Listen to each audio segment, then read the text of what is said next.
So 9ನೇ ಶ್ಲೋಕದಲ್ಲಿ ಸಂಜಯ ಮಾತಾಡ್ತಾ ಇದ್ದಾನೆ ಇವಾಗ. ಇದರಲ್ಲಿ ಹಾಗಾದ್ರೆ 3 ಜನ, ಅರ್ಜುನ, ಕೃಷ್ಣ ಮತ್ತು ಸಂಜಯ. ಇವಾಗ ಸಂಜಯ ಹೇಳ್ತಾ ಇದ್ದಾನೆ, ಏವಂ ಉಕ್ತ್ವಾ ತಥೋ ರಾಜನ್ ಮಹಾಯೋಗೇಶ್ವರೋ ಹರಿಹಿ. ಮಹಾರಾಜ ಅಂತ ಯಾರಿಗೆ ಹೇಳ್ತಾ ಇದ್ದಾನೆ? ಧೃತರಾಷ್ಟ್ರನ್ಗೆ ಹೇಳ್ತಾ ಇದ್ದಾನೆ. ಮಹಾರಾಜ, ಹೀಗೆ ಮಹಾಯೋಗೇಶ್ವರನಾದ ಹರಿ ಹೀಗೆ ಹೇಳಿ, ಅಂದರೆ ನಾನು ನಿನಗೆ ಎಲ್ಲವನ್ನ ತೋರಿಸ್ತೀನಿ ಅಂತ ಹೇಳಿ, ದರ್ಶಯಾಮಾಸ ಪಾರ್ಥಾಯ ಪರಮಂ ರೂಪಂ ಐಶ್ವರಂ, ತನ್ನ ಐಶ್ವರ್ಯದಿಂದ ಕೂಡಿದ ರೂಪವನ್ನು ಅರ್ಜುನನಿಗೆ, ಪಾರ್ಥನಿಗೆ ತೋರಿಸಲು ಪ್ರಾರಂಭಿಸಿದನು ಅಂತ ಹೇಳ್ತಾ ಇದ್ದಾನೆ. ಇಲ್ಲಿಂದ ಮುಂದಿನ ಶ್ಲೋಕಗಳಲ್ಲಿ ನಮಗೆ ಅರ್ಜುನ ಏನನ್ನ ನೋಡ್ತಾ ಇದ್ದಾನೋ ಅದನ್ನ ಹೇಳ್ಕೊಂಡು ಹೋಗ್ತಾನೆ ಸಂಜಯ.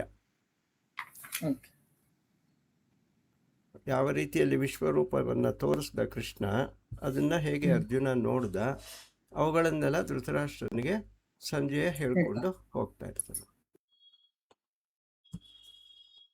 ಹೇಳ್ತಾ ಇದ್ದಾನೆ, ಅನೇಕ ವಕ್ತ್ರನಯನಂ ಅನೇಕಾದ್ಭುತ ದರ್ಶನಂ ಅನೇಕ ದಿವ್ಯಾಭರಣಂ ದಿವ್ಯಾನ್ ಅನೇಕದ್ಯತಾಯುಧಂ ಅಂತ ವಿಶ್ವರೂಪವನ್ನು ಈಗ ಅರ್ಜುನನು ಹೇಗೆ ನೋಡ್ದ ಅಂತ ಸಂಜಯ ವರ್ಣಿಸೋದಕ್ಕೆ ಶುರು ಮಾಡಿದ್ದಾನೆ.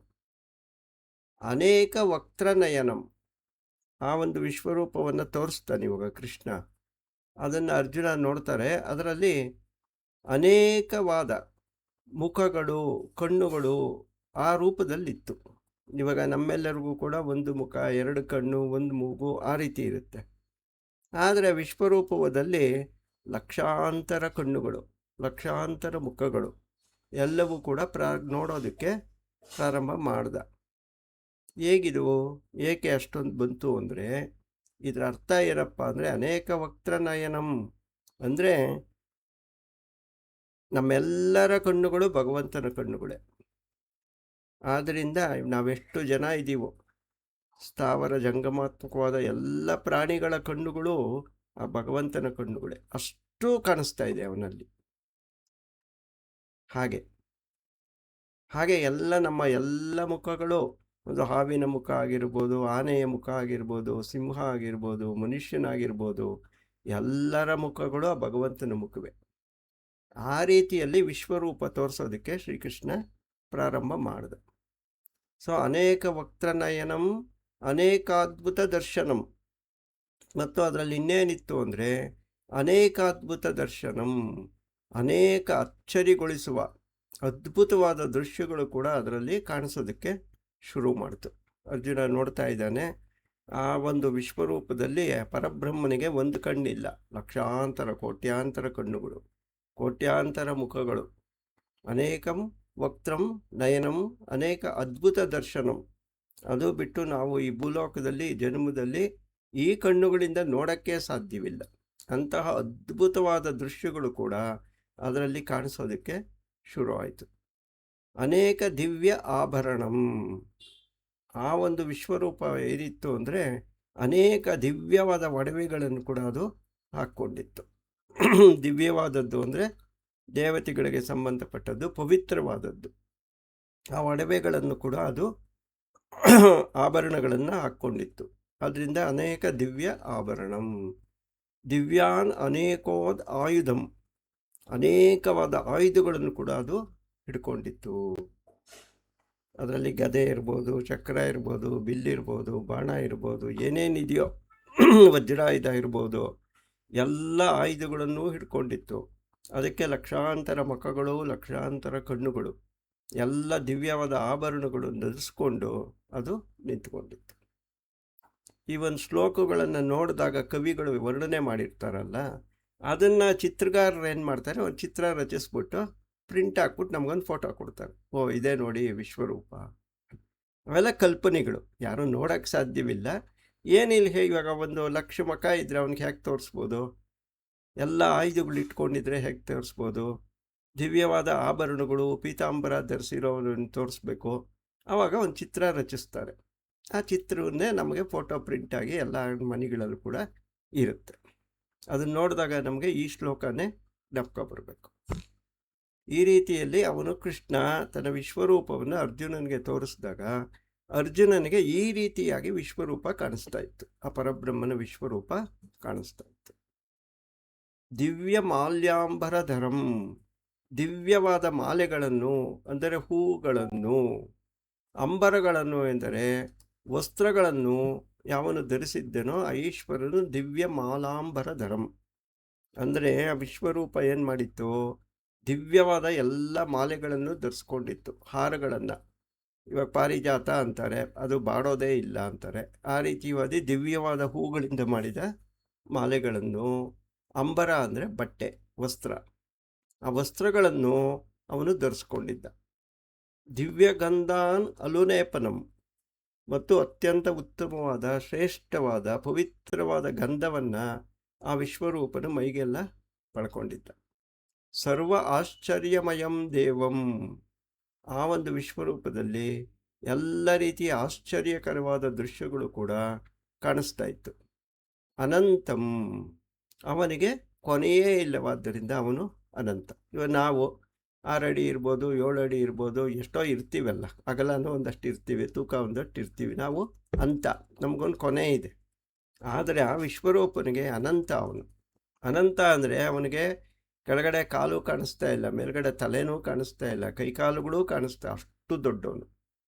ಅವನಿಗೆ ಅಂತ್ಯವೇ ಕೊನೆಯೇ ಕಾಣಿಸ್ತಾ ಇದೆ. ಇವಾಗ ಸಮುದ್ರದ ಹತ್ರ ಹೋಗಿ ನಿಂತ್ಕೊಂಡ್ರೆ ನಿಮಗೆ ಸಮುದ್ರದ ಕೊನೆಯೇ ಕಾಣಿಸಲ್ಲ. ಆ ರೀತಿಯಲ್ಲಿ ಅವನು ಅನಂತ ಸ್ವರೂಪದಿಂದ ಕಾಣಿಸ್ಕೋತಾ ಇದ್ದ. ವಿಶ್ವತೋಮುಖಂ, ಎಲ್ಲೆಲ್ಲಿಯೂ ಮುಖವುಳ್ಳವನಾದನು ಅಂತ ಅರ್ಥ. ಈಗ ನಾವು ಕಣ್ಣುಗಳಿಂದ ನಮ್ಮ ಎದುರುಗಡೆ ಏನಿದೆಯೋ ಅದನ್ನು ಮಾತ್ರ ನೋಡ್ಬೋದು. ನಾವು ಹಿಂದ್ಗಡೆ ನೋಡೋಕ್ಕಾಗಲ್ಲ, ಪಕ್ಕದಲ್ಲಿ ನೋಡೋಕ್ಕಾಗಲ್ಲ. ನಮ್ಮ ಕಣ್ಣು ಎದುರುಗಡೆ ನೇರವಾಗಿ ಏನು ಕಾಣಿಸುತ್ತೋ ಅದನ್ನು ಮಾತ್ರ ನೋಡ್ಬೋದು.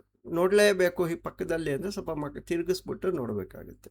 ಆದರೆ ಆ ಭಗವಂತನಿಗೆ ಸುತ್ತಲೂ ಕಾಣಿಸ್ತಾ ಇದೆಯಂತ. ಯಾಕೆಂದರೆ ಅವನಿಗೆ ಲಕ್ಷಾಂತರ ಕಣ್ಣುಗಳು, ಎಲ್ಲ ದಿಕ್ಕುಗಳಲ್ಲೂ ಮುಖ, ಎಲ್ಲ ದಿಕ್ಕುಗಳಲ್ಲೂ ಕಣ್ಣುಗಳು.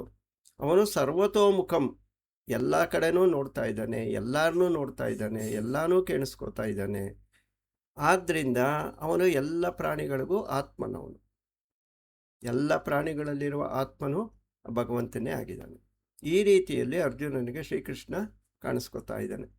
ದಿವ್ಯ ಮಾಲಾಂಬರಧರಂ ದಿವ್ಯ ಗಂಧಾನುಲೇಪನಂ ಸರ್ವಾಶ್ಚರ್ಯಮಯಂ ದೇವಂ ಅನಂತಂ ವಿಶ್ವತೋಮುಖಂ. ದಿವಿ ಸೂರ್ಯ ಸಹಸ್ರಸ್ಯ ಭವೇತ್ ಉಗಪದು ಸ್ಥಿತ ಯದಿ ಬಾಹ ಸದೃಶೀ ಸಾ ಸಾಧ್ಯಾಸಸ್ತಸ್ಯ ಮಹಾತ್ಮನಃ. ದಿವಿ ಅಂದರೆ ಆಕಾಶ, ಅಂತರಿಕ್ಷ. ಸೂರ್ಯ ಸಹಸ್ರಸ್ಯ, ಇವಾಗ ನಮಗೆ ಒಬ್ಬ ಸೂರ್ಯ ಆಕಾಶದಲ್ಲಿ ಕಾಣಿಸ್ತಾ ಇದ್ದಾನೆ. ಅದರಲ್ಲಿ ಏಪ್ರಿಲ್ ಮೇ ಬೇಸಿಗೆ ಬಂದರೆ ಬೆವರ್ತಾ ಇರ್ತೀವಿ. ಈಗ ಒಂದು ಕಲ್ಪನೆ ಮಾಡ್ಕೋಬೇಕು, ಅಂಥದ್ದು ಕೋಟಿ ಕೋಟಿ ಸೂರ್ಯರು ಒಟ್ಟಿಗೆ ಬಂದ್ಬಿಟ್ರೆ ಏನಾಗುತ್ತೆ? ಒಬ್ಬರನ್ನೇ ತಡೆಯೋಕ್ಕಾಗಲ್ಲ. ಅಂತ ಆದರೆ ಲಕ್ಷಾಂತರ ಸೂರ್ಯರು ಒಟ್ಟಿಗೆ ಹುಟ್ಟುಬಿಟ್ರೆ ಆ ಒಂದು ಬೆಳಕು, ಆ ಒಂದು ಬಿಸಿ ಇದೆಯಲ್ಲ, ಅದು ಎಷ್ಟಿರುತ್ತೋ ಆ ವಿಶ್ವರೂಪನ ಬೆಳಕು ಅದಕ್ಕಿಂತ ಹೆಚ್ಚಿಗೆ. ಅಂದರೆ ಅದನ್ನು ನಾವು ಮನಸ್ಸಿನಲ್ಲಿ ಊಹೆನೇ ಮಾಡ್ಕೊಳ್ಳೋದಕ್ಕೆ ಸಾಧ್ಯವಿಲ್ಲ. ದಿವಿ ಸೂರ್ಯ ಸಹಸ್ರಸ್ಯ ಭವೇತ್ ಉಗಮ ಪದುಸ್ಥಿತ. ಹಾಗೆ ಲಕ್ಷಾಂತರ ಸೂರ್ಯರು ಒಮ್ಮೆಗೆ ಹುಟ್ಟಿದ್ರೆ ಎಷ್ಟು ಬೆಳಕು ಬರುತ್ತೋ ಆ ಬೆಳಕಿಗಿಂತಲೂ ಜಾಸ್ತಿ ಬೆಳಕು ಆ ವಿಶ್ವರೂಪ ದರ್ಶನದಿಂದ ಕಾಣಿಸ್ಕೋತಾ ಇತ್ತು. ಯದಿ ಬಾಹ ಸದೃಶೀ ಸಾ ಸಾಧ್ಯಾಸಸ್ತಸ್ಯ ಮಹಾತ್ಮನಃ. ಆ ಒಂದು ಮಹಾತ್ಮನಾದವನ ವಿಶ್ವರೂಪನ ಬೆಳಕು ಆ 1000 ಕೋಟಿ ಸೂರ್ಯರಿಗೂ ಸಮಾನ ಅಲ್ಲ, ಅದಕ್ಕಿಂತ ಹೆಚ್ಚಿದು. ಆದ್ದರಿಂದ ಆ ರೀತಿ ಬೆಳಕಿನಿಂದ ಬೆಳಗ್ತಾ ಇದ್ದ ಅವನು. ತತ್ರ ಏಕತ್ಸಂ ಜಗತ್ಕೃತ್ಸ್ನಂ ಪ್ರವಿಭಕ್ತಮನೇಕತಾ ಅಪಶ್ಯದ್ದೇವದೇವಸ್ಯ ಶರೀರೇ ಪಾಂಡವಸ್ತತಾ. ತತ್ರ ಏಕಸ್ತಂ, ಶ್ರೀಕೃಷ್ಣನು ತೋರಿಸಿದ ವಿಶ್ವರೂಪದಲ್ಲೇ ಎಲ್ಲ ನೋಡ್ತಾ ಇರೋದು. ಇದನ್ನೆಲ್ಲ ಶ್ರೀಕೃಷ್ಣ ಎಲ್ಲಿ ನೋಡ್ತಾ ಇದ್ದಾನೆ? ಇದು ಅರ್ಜುನ ಎಲ್ಲಪ್ಪ ಇವೆಲ್ಲ ನೋಡ್ತಾ ಇದ್ದಾನೆ ಅಂದರೆ ಶ್ರೀಕೃಷ್ಣನ ಶರೀರದಲ್ಲೇ ನೋಡ್ತಾ ಇದ್ದಾನೆ. ಅವನೇ ಶರೀರವನ್ನು ತೋರಿಸ್ಕೋತಾ ಇದ್ದಾನೆ. ತತ್ರ ಏಕಸ್ತಂ ಅಂದರೆ ಒಂದೇ ಜಾಗದಲ್ಲೇ ನೋಡ್ತಾ ಇದ್ದಾನೆ, ಇವನ್ನೆಲ್ಲ ಬೇರೆ ಬೇರೆಯಾಗಿ ನೋಡ್ತಾ ಇಲ್ಲ. ಆ ಕೃಷ್ಣನ ಶರೀರದಲ್ಲೇ ನೋಡ್ತಾ ಇದ್ದಾನೆ. ಜಗತ್ಕೃತ್ಸ್ನಂ, ಅನೇಕ ಪ್ರಕಾರವಾಗಿ ಎಲ್ಲರೂ ಕಾಣಿಸ್ಕೋತಾ ಇದ್ದಾರೆ. ಈಗ ಈ ಜಗತ್ತಿನಲ್ಲಿ 3 ಥರದ ಜನಗಳಿದ್ದಾರೆ. ಒಬ್ಬರು ದೇವತೆಗಳು, ಇನ್ನೊಬ್ಬರು ಪಿತೃದೇವತೆಗಳು, ಇನ್ನೊಬ್ಬರು ಮನುಷ್ಯರು. ನಾವು ಮನುಷ್ಯರು, ನಮಗಿಂತ ಸ್ವಲ್ಪ ಮೇಲಿರೋರು ದೇವತೆಗಳು, ಅವರಿಗಿಂತಲೂ ಮೇಲಿರೋರು ಪಿತೃದೇವತೆಗಳು. ಈ 3 ಜನನೂ ಅದರಲ್ಲೇ ಕಾಣಿಸ್ಕೊತಾ ಇದ್ದಾರೆ ಒಟ್ಟಿಗೆ. ಅವರೆಲ್ಲರೂ ಕೂಡ ಆ ಒಂದು ಶ್ರೀಕೃಷ್ಣನ ಶರೀರದಲ್ಲೇ ಕಾಣಿಸ್ಕೊತಾ ಇದ್ದಾರೆ. ಹೇಗೆ ಕಾಣಿಸ್ಕೊತಾ ಇದ್ದಾರೆ? ಪ್ರವಿಭಕ್ತ ಅನೇಕತಾ. ಎಲ್ಲರೂ ಒಂದೇ ಕಡೆ ಇದ್ದಾರೆ, ಆದರೆ ಬೇರೆ ಬೇರೆಯಾಗಿ ಕಾಣಿಸ್ಕೊತಾ ಇದ್ದಾರೆ. ಅದರಿಂದ ಪ್ರವಿಭಕ್ತಂ ಅನೇಕತಾ, ಒಟ್ಟಿಗಿದ್ದರೂ ಕೂಡ ಬೇರೆ ಬೇರೆಯಾಗಿ ಕಾಣಿಸ್ಕೊತಾ ಇದ್ದಾರೆ. ಅಪಶ್ಯದ್ದೇವ ದೇವಸ್ಯ ಶರೀರೇ ಪಾಂಡವಸ್ತತಾ. ಇದೇ ಮುಂತಾದ ಭೇದಗಳಿಂದ ವಿಂಗಡವಾಗಿರುವ ಜಗತ್ತೆಲ್ಲವನ್ನು ದೇವತೆಗಳಿಗೆಲ್ಲ ದೇವನಾದ ಹರಿಯ ಶರೀರದಲ್ಲಿ ಒಟ್ಟಿಗೆ ಇರೋದನ್ನ ಅರ್ಜುನ ಆಗ ನೋಡ್ದ. ಇದು ವಿಶ್ವರೂಪವನ್ನು ಅವನು ನೋಡ್ತಾ ಇದ್ದಾನೆ ಇವಾಗ. ತತಃ ಸ ವಿಸ್ಮಯಾವಿಷ್ಟೋ ಹೃಷ್ಟರೋಮೋ ಧನಂಜಯ ಪ್ರಣಮ್ಯ ಶಿರಸಾ ದೇವಂ ಕೃತಾಂಜಲಿರ ಭಾಷತ. ಅರ್ಜುನ ಎಷ್ಟೋ ಸಾಹಸಗಳನ್ನು ಮಾಡಿದ್ದಾನೆ, ಬೇಕಾದಷ್ಟು ದೇವತೆಗಳನ್ನೆಲ್ಲ ಸೋಲಿಸಿದ್ದಾನೆ, ಎಲ್ಲ ಲೋಕಗಳಿಗೂ ಹೋಗಿ ಬಂದಿದ್ದಾನೆ. ಆದರೆ ಇಷ್ಟು ಆಶ್ಚರ್ಯ ಅವನಿಗೆ ಎಂದೂ ಆಗಿರಲಿಲ್ಲ. ತತಃ ಸ ವಿಸ್ಮಯಾವಿಷ್ಟೋ, ಈ ವಿಶ್ವರೂಪವನ್ನು ಕಂಡು ಧನಂಜಯನಿಗೆ ಆಶ್ಚರ್ಯ ಆಗೋಯ್ತು. ಅವನು ವಿಸ್ಮಯಗೊಂಡ.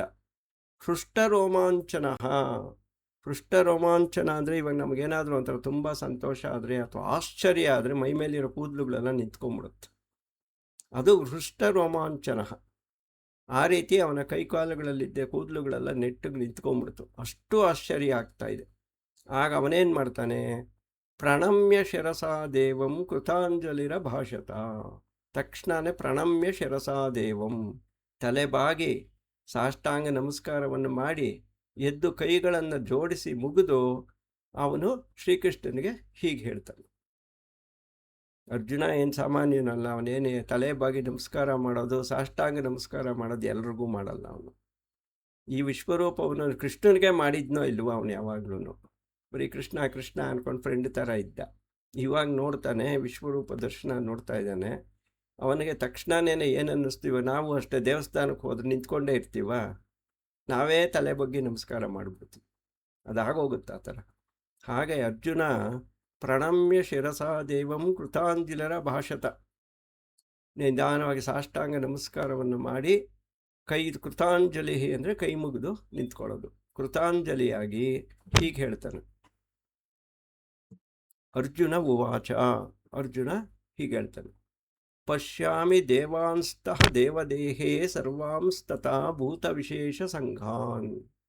ಹೇಳ್ತಾ ಇದ್ದಾನೆ ಕೃಷ್ಣ, ಪಶ್ಯಾಮಿ ದೇವಾಂಸ್ತವ ದೇವದೇಹೇ, ನಿನ್ನ ಈ ದೇಹದಲ್ಲಿ ಎಲ್ಲ ದೇವತೆಗಳನ್ನು, ಅಂದರೆ ದೇವತೆಗಳು, ಪಿತೃದೇವತೆಗಳು, ಮನುಷ್ಯರು, ಗಂಧರ್ವರು, ರಾಕ್ಷಸರು, ಕಿನ್ನರು, ಕಿಂಪುರುಷರು, ಯಾರ್ಯಾರಿದ್ದಾರೋ ಎಲ್ಲರನ್ನೂ ನಿನ್ನ ಶರೀರದಲ್ಲೇ ನೋಡ್ತಾ ಇದ್ದೀನಿ. ಅವರೆಲ್ಲರೂ ಕೂಡ ಬಗೆಯ ಆಕಾರಗಳಿರೋರು. ಭೂತ ವಿಶೇಷ ಸಂಘ ಪಶ್ಯಾಮಿ ದೇವಾಂಸ್ತವ ದೇವದೇಹೇ ಸರ್ವಾಂಸ್ತತ, ಎಲ್ಲರನ್ನೂ ಕೂಡ ನೋಡ್ತಾ ಇದ್ದೀನಿ, ಎಲ್ಲ ಪ್ರಾಣಿಗಳನ್ನೂ ನೋಡ್ತಾ ಇದ್ದೀನಿ. ಮತ್ತು ಭೂತ ವಿಶೇಷ ಸಂಘ ಅಂದರೆ ಪ್ರಾಣಿಗಳ ಗುಂಪುಗಳು, ಆನೆ ಇರ್ಬೋದು, ಹುಲಿ ಇರ್ಬೋದು, ಕರಡಿ ಇರ್ಬೋದು, ಯಾವ್ಯಾವ ಪ್ರಾಣಿಗಳು, ಮೀನಿರ್ಬೋದು, ಎಲ್ಲವನ್ನೂ ನಿನ್ನಲ್ಲೇ ಕೂಡ ಈ ಶರೀರದಲ್ಲೇ ನೋಡ್ತಾ ಇದ್ದೀನಿ. ಎಷ್ಟೊಂದು ಬಣ್ಣಗಳು, ಎಷ್ಟೊಂದು ಆಕಾರಗಳು, ಎಷ್ಟೊಂದು ವಿಶೇಷಗಳು, ಹೀಗೆಲ್ಲ ವರ್ಣಿಸ್ತಾ ಇದ್ದಾನೆ, ಹೇಳ್ತಾ ಇದ್ದಾನೆ. ಬ್ರಹ್ಮಾಣಾಂ ಈಶಾಂ ಕಮಲಾಸನಸ್ತಮಂ, ಕಮಲದ ಹೂವಿನಲ್ಲಿ ಕುಳಿತಿರುವ ಬ್ರಹ್ಮವನ್ನೂ ನೋಡ್ತಾ ಇದ್ದೀನಿ. ಬ್ರಹ್ಮ ಕಮಲದ ಹೂವಲ್ಲಿ ಕೂತ್ಕೊಂಡಿರ್ತಾನೆ ಅಂತ ನಮ್ಮೆಲ್ಲರಿಗೂ ಫೋಟೋಗಳು ನೋಡಿದ್ದೀವಿ, ಶ್ಲೋಕಗಳು ಕೇಳಿದ್ದೀವಿ.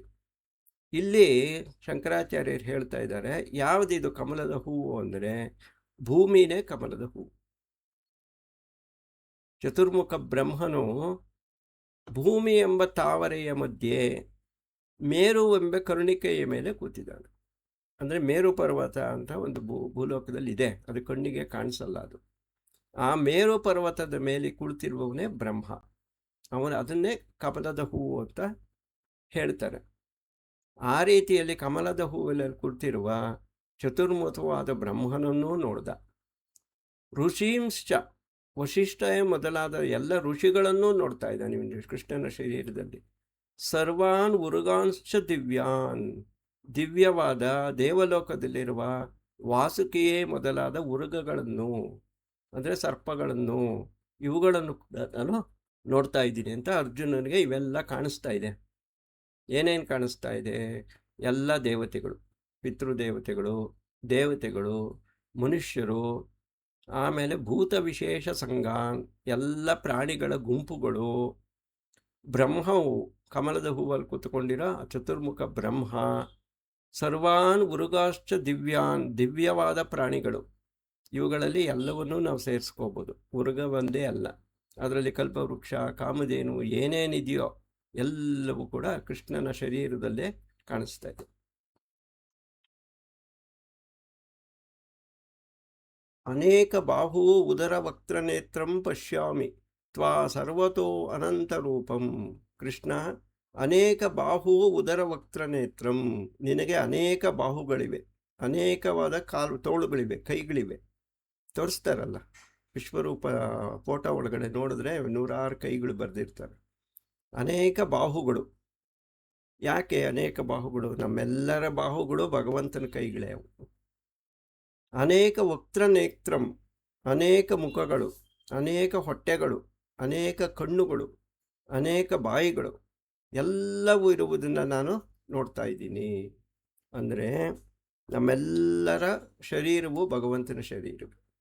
ಸೊ ನಮ್ಮ 2 ಕಣ್ಣು, ನಿಮ್ಮ 2 ಕಣ್ಣು ಸೇರಿಸ್ಕೊಂಡ್ರು 4 ಕಣ್ಣು ಭಗವಂತನಿಗೆ. ಕೋಟಿ ಜನ ಇದ್ದರೆ 2 ಕೋಟಿ ಕಣ್ಣು ಭಗವಂತನದು. ಅವನಲ್ಲಿ ಎಲ್ಲ ಕಾಣಿಸ್ತಾ ಇರುತ್ತೆ. ಆದ್ದರಿಂದ ಅವನು ಅನೇಕ ಬಾಹು, ಅನೇಕ ಉದರ, ಅನೇಕ ವಕ್ತ್ರ, ಅನೇಕ ನೇತ್ರಂ ಪಶ್ಯಾಮಿ, ನೋಡ್ತಾ ಇದ್ದೀನಿ. ತ್ವಾ ಸರ್ವತೋ ಅನಂತ ರೂಪಂ, ನಿನಗೆ ಎಷ್ಟೊಂದು ರೂಪಗಳಿದೆ ಅಂದರೆ ನಾನು ಕೇಳಿದಾಗ ನೀನು ಹೇಳಿದ್ದೆಲ್ಲ ಅಷ್ಟೊಂದು ಇದೆಯಪ್ಪ, ಎಲ್ಲ ಹೇಳೋಕ್ಕಾಗಲ್ಲ, ಮೇಯ್ನಾಗಿ ಹೇಳ್ತೀನಿ ಅಂತ. ಅದು ಇವಾಗ ಅರ್ಜುನನ ಅನುಭವಕ್ಕೆ ಬಂತು. ಲೆಕ್ಕವಿಲ್ಲದ ರೂಪಗಳು ಅವನಿಗಿರುವುದರಿಂದ ಅವನು ಅನಂತ ರೂಪ. ಅನಂತ ಅಂದರೆ ಕೊನೆ ಇಲ್ಲದ್ದು ಅಂತ ಅರ್ಥ. ಅನಂತ ರೂಪ ಅಂದರೆ ಕೊನೆಯೇ ಇಲ್ಲ ಅವನ ರೂಪಗಳಿಗೆ, ಅಷ್ಟೊಂದು ಇದೆ. ನಾ ಅಂತಂ ನ ಮಧ್ಯಂ ನ ಪುರಸ್ತ ಆದಿಂ. ಕೃಷ್ಣ, ನಿನ್ನ ವಿಶ್ವರೂಪಕ್ಕೆ ಎಲ್ಲಿಂದ ಶುರುವಾಗಿದೆ ಅದು ಕಾಣಿಸ್ತಾ ಇಲ್ಲ, ಎಲ್ಲಿ ಕೊನೆ ಆಗ್ತಾ ಇದೆ ಅದು ಕಾಣಿಸ್ತಾ ಇಲ್ಲ, ಮಧ್ಯದಲ್ಲಿ ಏನಾದ್ರು ಇದೆಯಾ, ಎಲ್ಲಿದೆಯಪ್ಪ ನೀನು ಅಂದರೆ ಅದು ಕಾಣಿಸ್ತಾ ಇಲ್ಲ. ಸೊ ನಾ ಅಂತಂ, ನಿನಗೆ ಕೊನೆಯೂ ಇಲ್ಲ. ನ ಮಧ್ಯಂ, ನಿನಗೆ ಮಧ್ಯವೂ ಇಲ್ಲ. ನಾ ಪುನಸ್ತವ ಆದಿಂ, ನಿನಗೆ ಆದಿಯೂ ಇಲ್ಲ. ಅಷ್ಟು ವಿಶಾಲವಾದವನು ನೀನು. ಪಶ್ಯಾಮಿ ವಿಶ್ವೇಶ್ವರ ವಿಶ್ವರೂಪ. ವಿಶ್ವೇಶ್ವರ, ಜಗತ್ತಿಗೆ ಒಡೆಯನಾದ ಕೃಷ್ಣನೇ, ಈ ಒಂದು ನಿನ್ನ ವಿಶ್ವರೂಪವನ್ನು ನಾನು ನೋಡ್ತಾ ಇದ್ದೀನಿ ಅಂತ ಹೇಳ್ತಾ ಇದ್ದಾನೆ. ಅಂದರೆ ಲೆಕ್ಕ ಹಾಕಿ, ಪರಬ್ರಹ್ಮ ಸ್ವರೂಪ ಎಷ್ಟು ದೊಡ್ಡದು, ಎಲ್ಲವೂ ಅವನಲ್ಲೇ ಇದೆ. ಬರೀ ನಮ್ಮ ಒಂದು ಸೂರ್ಯಮಂಡಲ ಅಂತ ನಾವೇನು ಇವಾಗ ಕರಿತೀವಿ, ಸೋಲಾರ್ ಸಿಸ್ಟಮ್, 8 ಪ್ಲಾನೆಟ್ಟು, ನಮ್ಮ ಭೂಮಿ ಅಂತ, ಇಂಥ ಕೋಟಿ ಕೋಟಿ ನಕ್ಷತ್ರಗಳಿವೆ, ಗ್ಯಾಲಾಕ್ಸಿಗಳಿವೆ, ಸೂಪರ್ ನೋವಾ ಇದೆ ಅಂತೆಲ್ಲ ವಿಜ್ಞಾನಿಗಳು ಹೇಳ್ತಾರೆ ಇವಾಗ. ಎಲ್ಲವೂ ಭಗವಂತನಲ್ಲೇ ಇದೆ. ಸೊ ನಾವು ವಿಜ್ಞಾನದಲ್ಲಿ ಎಷ್ಟೇ ಮುಂದುವರೆದ್ರೂ ಕೂಡ ಭಗವಂತನನ್ನು ದಾಟಿ ಹೋಗೋಕ್ಕಾಗಲ್ಲ. ಅವನ ಒಳಗೆ ಮಾಡ್ಕೋಬೇಕು. ಇವೆಲ್ಲ ನಮ್ದೇನೇನು ಸಾಹಸಗಳಿದ್ರೂ ಕೂಡ ಭಗವಂತನ ಒಳಗೆ ಮಾಡ್ಕೋಬೇಕೇ ಹೊರತು ದೇವರನ್ನು ಗೆದ್ದು ಮುಂದಕ್ಕೆ ಹೋಗೋದಕ್ಕೆ ಯಾರ ಕೈಲೂ ಕೂಡ ಸಾಧ್ಯ ಇಲ್ಲ. ಕಿರೀಟಿನಂ ಗದಿನಂ ಚಕ್ರಿಣಂ ಚ ತೇಜೋ ರಾಶಿಂ ಸರ್ವತೋ ದೀಪ್ತಿಮಂತಂ. ಕಿರೀಟಿನಂ ನೋಡ್ತಾನೆ, ಆ ವಿಶ್ವರೂಪಕ್ಕೆ ಒಂದು ಕಿರೀಟ ಹಾಕ್ಕೊಂಡಿರುತ್ತದೆ. ಕಿರೀಟ ಅಂದರೆ ತಲೆಗೆ ಹಾಕಿಕೊಳ್ಳೋ ಒಂದು ಒಡವೆ, ಅದು ನಗುತ್ತಲ್ಲ ಎಲ್ಲರಿಗೂ ಕಿರೀಟ. ಆ ಕಿರೀಟ ಹಾಕ್ಕೊಂಡಿರೋದ್ರಿಂದ ಅವನು ಕಿರೀಟಿ. ಕಿರೀಟನಂ ಗದಿನಂ, ಇವನು ಒಂದು ಗದೆಯನ್ನು ಕೂಡ ಕೈಯಲ್ಲಿ ಇಟ್ಕೊಂಡಿರ್ತಾನೆ, ಆದ್ದರಿಂದ ಅವನು ಗದಿನಂ. ಅದರಂತೆ ಇನ್ನೊಂದು ಕೈಯಲ್ಲಿ ಚಕ್ರಣಂ, ಒಂದು ಚಕ್ರವನ್ನು ಕೂಡ ಇಟ್ಕೊಂಡಿರ್ತಾನೆ, ಆದ್ದರಿಂದ ಚಕ್ರಿಣಂ. ತೇಜೋ ರಾಶಿಂ, ಎಷ್ಟು ತೇಜಸ್ಸು, ಸಹಸ್ರ ಸೂರ್ಯ ತೇಜಸ್ಸಿದೆಯಲ್ಲ, ಸೂರ್ಯನ ರಾಶಿ. ಇವಾಗ ರಾಗಿನೋ ಅಕ್ಕಿನೋ ದೊಡ್ಡಾಗ ಒಂದು ಲಾರಿಲಿ ತಂದು ಸುರಿದ್ಬಿಟ್ರೆ ಒಂದು ದೊಡ್ಡ ರಾಶಿ ಆಗಲ್ವಾ, ಆ ಥರ ಭಗವಂತನಲ್ಲಿ ಬೆಳಕಿನ ರಾಶಿ ಅವನು. ತೇಜೋ ರಾಶಿ ಸರ್ವತೋ ದೀಪ್ತಿಮಂತಂ, ಅವನಲ್ಲಿ ಎಷ್ಟು ತೇಜಸ್ಸಿದೆ, ಎಷ್ಟು ಬೆಳಕಿದೆ ಅಂದರೆ ಇಡೀ ಪ್ರಪಂಚವನ್ನೇ ಅದು ಬೆಳಗ್ತಾ ಇದೆ. ಸರ್ವತೋ ದೀಪ್ತಿಮಂತಂ, ಎಲ್ಲ ಕೂಡ ಅದು ಬೆಳಗ್ತಾ ಇದೆ. ಪಶ್ಯಾಮಿ ತ್ವಾಂ ದುರ್ನಿರೀಕ್ಷಂ, ನೋಡುವುದು ಕಷ್ಟ. ಎಷ್ಟು ಬೆಳಕಿದೆ ಅಂದರೆ, ಈಗ ನಾವು ಸೂರ್ಯನ ಕಡೆ ಕೂಡ ನೋಡೋಕ್ಕಾಗಲ್ಲ. 12 ಗಂಟೆಲಿ ಸೂರ್ಯನ ನೋಡಿದ್ರೆ ಕಣ್ಣು ಮುಚ್ಕೊಂಡ್ಬಿಡ್ತೀವಿ, ಅಷ್ಟು ಪ್ರಖರವಾದ ಬೆಳಕಿರುತ್ತೆ. ಇನ್ನು ಕೋಟಿ ಸೂರ್ಯರುಗಳು ಒಟ್ಟಿಗೆ ಬಂದ್ಬಿಟ್ರೆ ನಾವು ಕಣ್ಣಲ್ಲಿ ಬಿಡೋದು. ಅರ್ಜುನನಿಗಾಗೋ ದಿವ್ಯ ಚಕ್ಷು ಇದೆ, ಆ ದಿವ್ಯ ಚಕ್ಷು ಕೂಡ ಬಿಡೋಕ್ಕಾಗ್ತಾ ಇಲ್ಲ ಅವನಿಗೆ, ಅಷ್ಟು ಒಂದು ಪ್ರಭೆ ಸುತ್ಕೊಂಡ್ಬಿಟ್ಟಿರುತ್ತಲ್ಲಿ. ಆದ್ದರಿಂದ ದುರ್ನಿರೀಕ್ಷಂ, ನಿನ್ನನ್ನು ನೋಡೋದಕ್ಕೆ ಆಗ್ತಾ ಇಲ್ಲ. ಸಮಂತದ ದೀಪ್ತನಾಲರ್ಕ್ಯಂ, ಸಮಂತಾತ್ ಅಂದರೆ ಎಲ್ಲೆಲ್ಲಿಯೂ, ಎಲ್ಲ ಕಡೆಯಲ್ಲಿಯೂ. ದೀಪಾನಲಾರ್ಕದ್ಯುತಿ, ಸೂರ್ಯನು ಅರ್ಕ ಅಂದರೆ ಸೂರ್ಯ, ಜಗಜಿಸುವ ಸೂರ್ಯರು ಇರೋದ್ರಿಂದ ಅವನು ಹಾಗೆ. ಅಪ್ರಮೇಯಂ, ಅಪ್ರಮೇಯ ಅಂದರೆ ಏನು? ಪ್ರಮೇಯವಿಲ್ಲದವನು ಅಂತ. ಅಪ್ರಮೇಯ ಅಂದರೆ ಇವಾಗ ಪ್ರಮಾಣಗಳಿಂದ ನಾವು ಒಂದು ವಸ್ತುವನ್ನು ತಿಳ್ಕೋಬೇಕು ಅಂತ ನಾವು ನೋಡಿದ್ವಿ. ಪ್ರತ್ಯಕ್ಷ ಪ್ರಮಾಣ, ಆಗಮ ಪ್ರಮಾಣ, ಉಪಮಾನ ಪ್ರಮಾಣ, ಈ ರೀತಿಯಲ್ಲಿ ನಾವು ಪ್ರಮಾಣಗಳಿಂದ ಒಂದು ವಸ್ತುವನ್ನು ತಿಳ್ಕೋತೀವಿ. ಆದರೆ ಈ ಪರಬ್ರಹ್ಮ ಸ್ವರೂಪವನ್ನು ಪ್ರಮಾಣಗಳಿಂದ ತಿಳ್ಕೊಳ್ಳೋದಕ್ಕೆ ಆಗಲ್ಲ. ಈ ಕಣ್ಣಿಂದ ಕಾಣಿಸಲ್ಲ, ಅವನು ಕಿವಿಗೆ ಕೇಳಿಸಲ್ಲ, ಆದ್ದರಿಂದ ಅವನ ಹೆಸರು ಅಪ್ರಮೇಯ ಅಂತ. ಹೀಗೆ ಕಿರೀಟಿನಂ ಗದಿನಂ ಚಕ್ರಿಣಂ ಚ ತೇಜೋ ರಾಶಿಂ ಸರ್ವತೋ ದೀಪ್ತಿಮಂತಂ ಪಶ್ಯಾಮಿ ತ್ವಾಂ ದುರ್ನಿರೀಕ್ಷಂ ಸಮಂತಾತ್ ದೀಪ್ತಾನ್ ಅರ್ಕದ್ಯುತಿ ಪ್ರಪ್ರಮೇಯಂ. ಅಂದರೆ ಕೋಟಿ ಸೂರ್ಯರ ಕಾಂತಿ ಯಾರಿಗಿರುತ್ತೋ ಅವನು ದೀಪ್ತಾಲಾರ್ಕದ್ಯುತಿ, ಅವನನ್ನು ನೋಡೋದು ಕೂಡ ಆಗ್ತಾ ಇಲ್ಲ. ದುರ್ನಿರೀಕ್ಷಂ, ಆ ಬೆಳಕು ನನ್ನ ಕೈಲಿ ತಡ್ಕೊಳಕ್ಕಾಗ್ತಾ ಇಲ್ಲ ಅಂತ ಹೇಳ್ತಾ ಇದ್ದ. ತ್ವಂ ಅಕ್ಷರಂ ಪರಮಂ ವೇದಿತವ್ಯಂ. ಇಲ್ಲಿಗೆ ಅರ್ಜುನ ಒಂದು ನಿರ್ಧಾರಕ್ಕೆ ಬಂದ. ಕೃಷ್ಣ, ನೀನೇ ಅಕ್ಷರಂ. ನಾವೆಲ್ಲ ತಿಳ್ಕೊಂಡಿದ್ವಲ್ಲ, ಈ ಜಗತ್ತು ಯಾರಿಂದ ಸೃಷ್ಟಿಯಾಯಿತು? ಅಕ್ಷರದಿಂದ ಸೃಷ್ಟಿಯಾಯಿತು. ಆ ಅಕ್ಷರಕ್ಕೆ ಇನ್ನೊಂದು ಹೆಸರು ಪರಬ್ರಹ್ಮ. ಆ ಪರಬ್ರಹ್ಮದಿಂದ ಹಿರಣ್ಯಗರ್ಭ, ಬ್ರಹ್ಮ ಇವರೆಲ್ಲ ಕೂಡ ಸೃಷ್ಟಿಯಾಗಿ ಜಗತ್ತು ಸೃಷ್ಟಿಯಾಯಿತು. ಈಗ ಅರ್ಜುನರು ಗೊತ್ತಾಯಿತು, ಈ ಜಗತ್ತಿಗೆಲ್ಲ ಮೂಲ ಕಾರಣ ಯಾರಪ್ಪ ಅಂದರೆ ಶ್ರೀಕೃಷ್ಣನೇ. ಏಕೆ ಅಂದರೆ ಹೇಳ್ತಾ ಇದ್ದೇನೆ, ತ್ವಂ ಅಕ್ಷರಂ, ಕೃಷ್ಣ ನೀನೇ ಅಕ್ಷರ, ನೀನೇ ಪರಬ್ರಹ್ಮ. ಮುಮುಕ್ಷುಗಳಾದವರು ಮೋಕ್ಷವನ್ನು ಪಡೆಯಬೇಕಾದರೆ ಯಾವುದನ್ನು ತಿಳ್ಕೋಬೇಕೋ ಅದು ನೀನೇ. ಆದ್ದರಿಂದ ಕೃಷ್ಣನನ್ನು ಅಕ್ಷರ ಬ್ರಹ್ಮ ಸ್ವರೂಪದಲ್ಲಿ ಯಾರು ನೋಡಿರ್ತಾರೋ ಅವರಿಗೆ ಮೋಕ್ಷ. ತ್ವಮಸ್ಯ ವಿಶ್ವಸ್ಯ ಪರಂ ನಿಧಾನಂ. ನಿಧಾನ ಅಂದರೆ ಯಾವುದರಲ್ಲಿ ಎಲ್ಲವೂ ಇಟ್ಟಿದೆಯೋ, ಯಾವುದು ಎಲ್ಲದಕ್ಕೂ ಆಶ್ರಯವಾಗಿದೆಯೋ ಅದು ನಿಧಾನ. ವಿಶ್ವಸ್ಯ ಪರಂ ನಿಧಾನಂ, ನೀನೇ ಈ ಜಗತ್ತಿಗೆಲ್ಲ ಆಶ್ರಯ.